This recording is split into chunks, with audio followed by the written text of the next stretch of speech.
Imagine a car that took the racing world by storm with its unexpected performance at the Bathurst 500. The 1963 Holden EH S4 did just that, leaving a lasting legacy in motorsport history.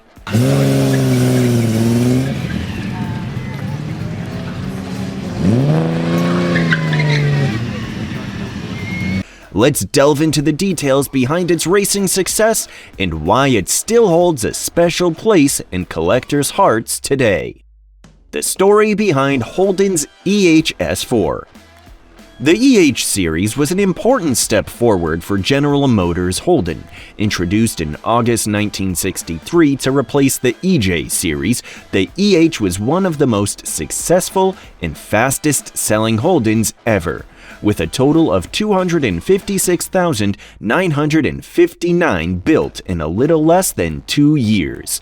This new model was the first to use the red engine, which greatly improved performance and reliability compared to earlier versions.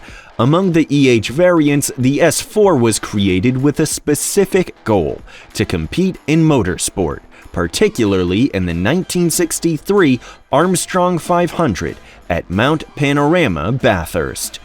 To enter this prestigious race, Holden had to produce at least 100 units of a specially modified version of the EH, leading to the development of the S4.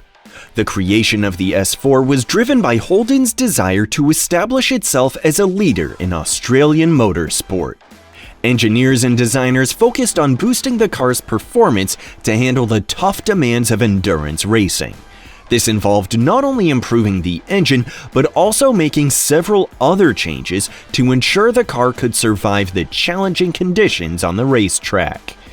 The S4 was essentially a homologation special, which means the manufacturer had to produce a limited number of road cars with racing features to qualify for competitive events.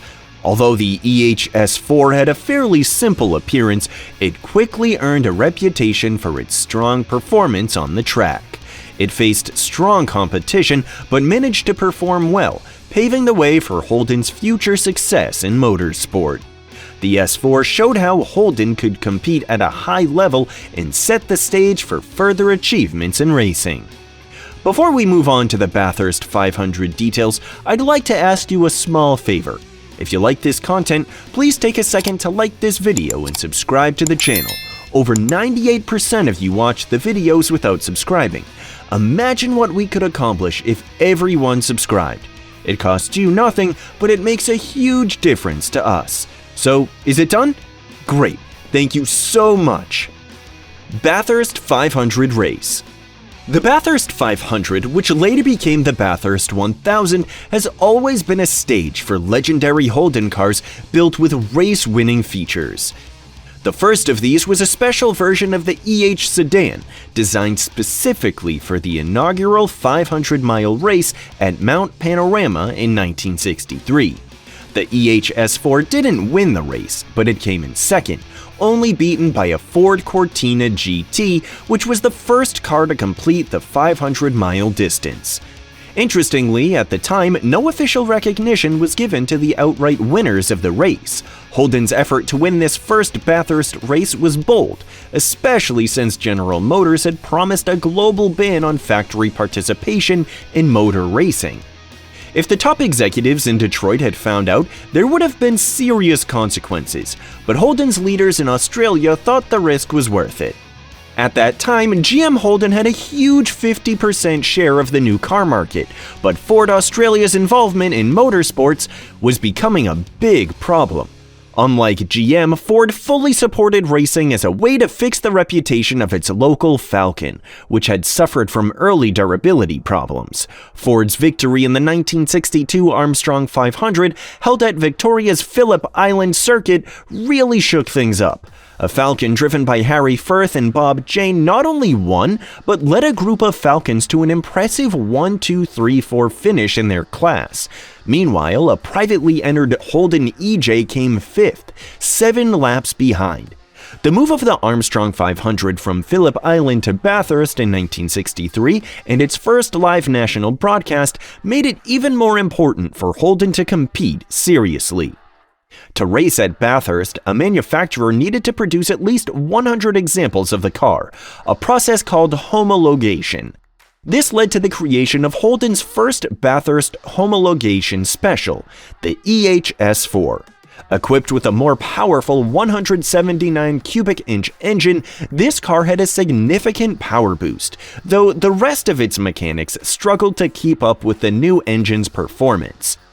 Technical specifications. The S4 engine was built on the standard 179 model, which was claimed to produce 115 brake horsepower at 4,000 revolutions per minute, along with 175 foot-pounds of torque at 1,600 revolutions per minute. Some reports even suggested the engine could deliver up to 120 brake horsepower. The engineers at Holden focused on making the engine more durable and reducing friction. They carefully selected the best components such as the crankshaft, rods, and pistons from their production line. Each S4 engine was assembled with precision, resulting in smoother operation, improved throttle response, and a higher revving capability. The carburetor's fuel flow was optimized, and a larger radiator from the automatic version of the 179 was used to manage engine temperature more effectively. To handle the intense demands of competition, a stronger clutch was installed, measuring 0.5 inches larger in diameter to withstand greater stress. The gearbox, a 3-speed manual with a column shifter from the EJ series, was strengthened with hardened gears to manage the extra power and torque from the 179 engines. A new bell housing was designed for increased rigidity, requiring changes in the exhaust pipe and shifter linkages. Holden also increased the thickness of the tailshaft by 7 mm to ensure the drivetrain could handle the added strain. For better acceleration, especially on steep inclines, the rear axle ratio was changed from the standard 3.36 to 1 to a shorter 3.55 to 1. Additionally, the differential carrier was made from high-strength nodular iron for greater durability. The suspension on the S4 was essentially the same as the standard EH model, though the front cross member bore S4 identification.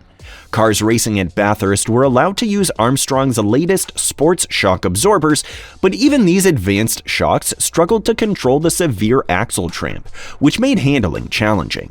The brakes featured a Repco PBR brake booster, which increased the pressure needed to operate the brakes. These brakes used sintered metallic linings, which only became effective when they were extremely hot, perfect for the tough conditions at Bathurst. Some say the S4 came with these metallic linings as standard, but others, like former Scuderia Veloce mechanic Bob Atkin, insist they were only used in race situations. Additionally, the brake shoe retaining springs were upgraded for better performance. The wheels on the S4 were standard EH size at 4.5 by 13 inches, but they had a sturdier design. Instead of the standard passenger car's spot welds, the S4 wheels used stronger, riveted centers from commercial vehicles. However, despite these improvements, some wheels still failed during races. There were also rumors that the S4 wheels had an extra half-inch offset for better handling, though factory records don't confirm this. The tires that came with the S4 were the usual 6.40 by 13 cross plies. But thankfully, Bathurst race rules allowed racers to use radial tires. Michelin X, Pirelli Cinturato, Dunlop B7, and Goodyear Blue Streak were popular choices among the drivers. The performance giant. The S4 was known for its impressive performance, boasting a top speed of 105 miles per hour or 170 kilometers per hour. This speed was achieved largely due to its precision-built engine, which allowed it to smoothly reach 4,000 revolutions per minute in top gear. With a shorter 3.55 to 1 differential ratio, the S4 outperformed the mainstream 179 manual, which came out in early 1964 and struggled to hit even 90 miles per hour, or 144 kilometers per hour. The S4 could also accelerate from 0 to 60 miles per hour or 100 kilometers per hour in just 11 seconds and complete a standing quarter-mile run in 19 seconds. One unique feature of the S4 was its extended fuel tank, which increased its fuel capacity from the standard 9.5 gallons, or 43 liters, to 11.75 gallons, or 53 liters. This larger tank, designed specifically for long-distance racing, had a deeper bottom section that hung visibly below the car's boot floor. This Bathurst tank design was later adopted by other race special vehicles from Holden, Ford, and Chrysler. Additionally, the S4 came with a specially designed toolkit. At the time, racing rules required that all repairs or maintenance be done with the tools provided in the car. The S4's toolkit included not just the usual jack and wheel brace, but also pliers, screwdrivers, and spanners, each assigned an official part number. The EH's remarkable performance at Bathurst 500 secured its legendary status, with its popularity enduring among street machiners. Given its speed and influence, how does the EH compare to today's models? If you enjoyed this video, like, share, and subscribe for more.